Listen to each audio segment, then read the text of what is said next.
Story 31. Not really disturbing, or maybe it is, but my great-uncle was an officer in the British Indian Army in WWII in Italy.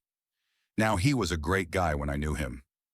Life of the party, always had great stories to tell, not just war ones, but generally, and no pun intended, but he ended up a general, about his travels. He was a prolific journal writer as well, near the end of his life.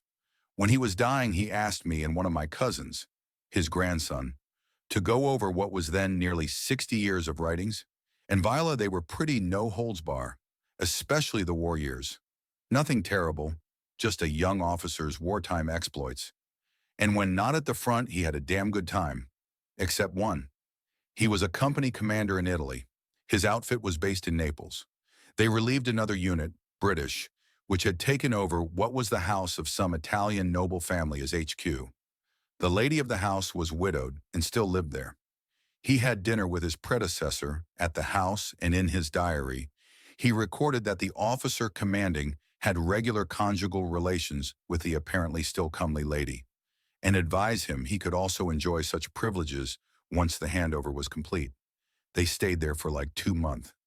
He doesn't say if he took up the option, but when we asked him, he point-blank refused to answer.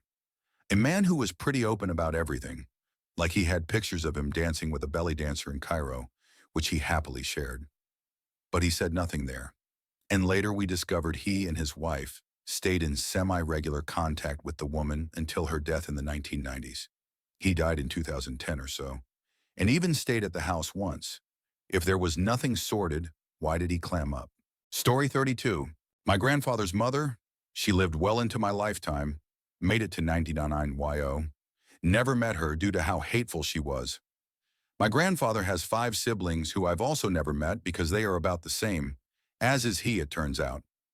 My grandfather's dad was a guy named Raymond.